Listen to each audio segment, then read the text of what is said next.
Mixed messaging. India's efforts to attract capital will not result in a flood of FDI until investors see policy stability.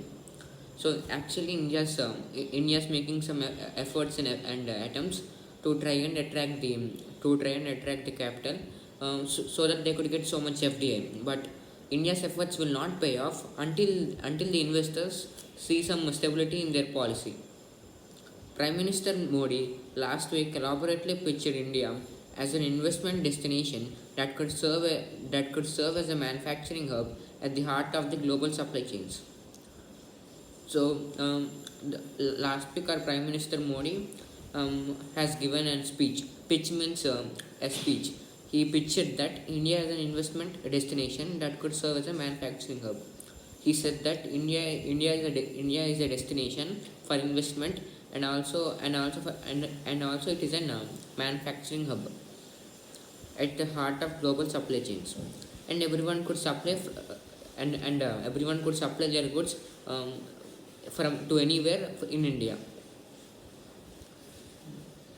The pitch made at the US India Strategic Partnership Forum comes in a backdrop of the government's keenness to use the disruptions that COVID-19 pandemic has caused to, to the cross-border movement of goods as an opportunity to lure potential investors, especially those looking to relocate China, especially those looking to relocate from China to India. So the pitch made at the US India Strategic Partnership Forum comes in the backdrop of.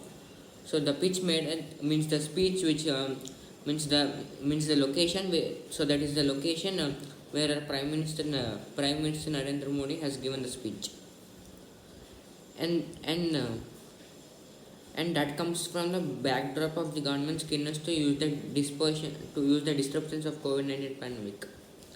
Means the use of that speech is that the government uh, is because of the government's keenness to use the disruptions of COVID-19 pandemic has caused um, the um, the reason why Narendra Modi came up with that speech is because that due to this COVID-19 pandemic, the movement of goods between states and countries, it is getting a bit confused. It is not as clear as it used to be. It is getting very confusing. So to clear that confusion, um, Narendra Modi has made that speech, and he especially told that um, he actually told that any investor could come here, and he especially told that especially the ones who who decided to do the investment in China could easily do it in India because it is nearer to India. The reason why they won't do in China is as it started the COVID-19 pandemic. This stack is consistent with recent initiatives to explore supply chains to explore supply chain synergies with other economies, including Japan, as an escalating border feud casts a shadow over India's economic and trade ties with its northern neighbor. So the stack is consistent with recent initiatives. Means the approach or the way of India or the method of India, it is very consistent. Means it is very stable. It is very stable with recent initiatives to explore supply chain synergies, because many people had made some efforts recently to increase the combined group effort. Synergy means the outcome which comes from a combined group effort. So many people have took some initiative recently, and that will support the India's attack with other economies. So this the synergy, as I told, is an outcome from an combined group effort. So India will work with other countries like Japan, with other economies, including Japan, as an escalating border fear casts a shadow over India's economic and trade ties with its northern neighbor. So between the border of India and China, many fights have been taking place, and those are affecting the India's economy and also its trade ties. The reasoning appears to be that if even a new multinational enterprises can be drawn to set up manufacturing bases either by shifting facilities or as a new additional plants, they not only does the Indian economy stand to gain FDI, new jobs and tax revenue, but it also makes a statement. So, as Narendra Modi gave in his told in his speech, he's saying that India is a destination for investment, and anybody could come and invest in India. So, if investors come in India, not many of them, if even a two or three, if even a few amount of investing companies come, it will be a huge advantage for India in two ways. Um, in in the one in the first way, if investors invest in India, the FDI or the foreign direct investment of India will increase, and also tax revenues and jobs also increase. So if because if new companies come, obviously the jobs and the tax revenues increase, right? And the second way is that it also makes a statement. Clearly, officials must have advised Mr. Modi that the US business were the ideal target given the worsening relationship between Washington and Beijing and the ongoing trade standoff between the world's two largest economies. So the officials have told Mr. Modi that it is best if it is it would be a great thing if the US invest in India, because right now in the world's most biggest economies are having a fight. Those are the economy of US and the economy of China. In this paragraph, they gave that the economy of Beijing and Washington, they both exist in China and USA. So the world's two most biggest economies are having a fight, and in the background of that, and imagining that as a background, if US comes to India, it would be a great deal. On the face of it, the approach seems inarguably sound. The approach of India, it seems to be very practical. The rub, however, lies in the government's recent Atmanirbhar Bharat initiative of making India more self-reliant. It's the approach of India. It seems very practical, but the contradiction or the thing which opposes that, it comes here. It is the recent initiative of Atmanirbhar Bharat, making India more self-reliant. This initiative known as Atmanirbhar Bharat, it aims it's what it states is that it states that India should be reliant only on itself. It should not rely on other countries' support. So if India initiates that, if India takes that more seriously, why would India ask for investors to invest in India? Because according to that initiative, it should not support. It should not take support from. It should not take support from any external investors, but it is taking. Over the decades, it has been established that the global FDI investors prioritize and are even willing to pay a premium for policy stability and largely a barrier-free access to local and international markets. So over these decades, many international investors are willing to invest in India, invest in India, and also they prioritize and even willing to.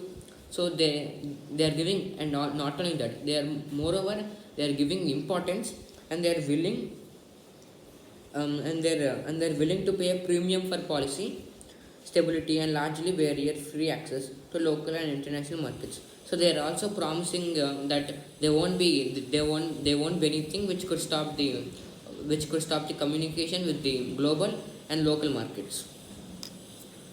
The drive for self-reliance has spurred several ministers to urge companies and industry sectors to replace imports with made in India substitutes. So the drive of self-reliance has spurred several ministers. So the statement which was risen from the Atmanirbhar initiative, known as the Atmanirbhar initiative, it urges the ministry or the government of India to replace the imports. To replace the imports means the goods which are imported.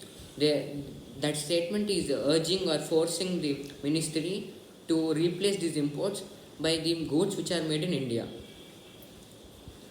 From the shipping ministry's call for the design and manufacture of indigenous tugboats to auto component makers being told to abjure foreign parts, the thrust of the initiative is evidently import substitution. So the shipping ministry has told the persons who make boats to make it completely to make it completely out of the parts which are made in India, and it is also saying the same to the people who make the parts in any vehicle. They should not use any foreign. They should not use any foreign part. Clearly, the thrust of the initiative is evidently import substitution. So clearly, what the Indian government is trying to do in this situation is that it is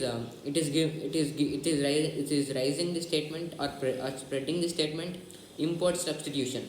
Something should be replaced by the goods which are imported. It is hard to imagine any potential foreign investor in manufacturing being ready to source capital goods locally, assuming they are available, even at the cost of possibility compromising on quality or on price or both. So, in this situation where India is raising the statement of self-reliance, if any company is even if any company was willing to come, it would not come by now because it has to make several compromises. It has to take several compromisations because of the statement. The cost and demand of its company will decrease. Means it has to comprise in the price of its goods, and also the quality of its goods, because currently India is not supporting the imported goods. Betraying the government's anxiety, Mr. Modi took pains to stress that the push for self-reliance should not be interpreted as India turning its back on the world. So Mr. Modi is saying that in this situation he is saying that we told that we have made a statement that India should be self-reliant, but it does not mean that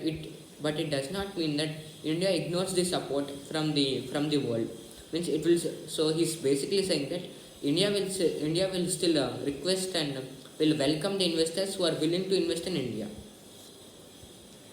Separately, from the market access perspective, India's decision to not join the RCEP multilateral trade pact would put investor companies seeking to tap the consumers in RCEP member countries as at a tire of disadvantage.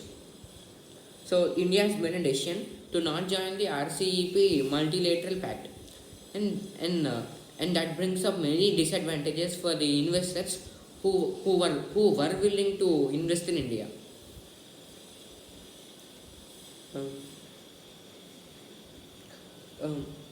Interestingly, most of the recent FDI announcements have been by the way of stake acquisitions in existing business and predominantly in the services sector. Interestingly, the in the recent years, more FDI has made more FDI have been by the way of stake acquisitions in existing business. So recently, the most of the FDI which India is getting, it is mostly from stake acquisitions, which are currently in business. Now, and even from stake acquisitions, it is mainly getting from the services sector. Attracting FDI into manufacturing will require the government to convince investors that it is committed not merely in words but in deeds, as well as to an open barrier-free global trade and investment order. So, if India could attract the investors for FDI, India could.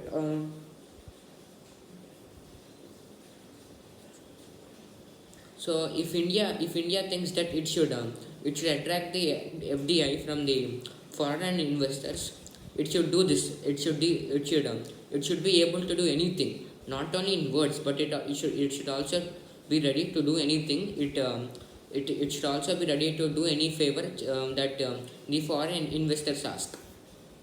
um, so that so that so that so that such a market could be established in India, which is a barrier free global trade market. Thank you.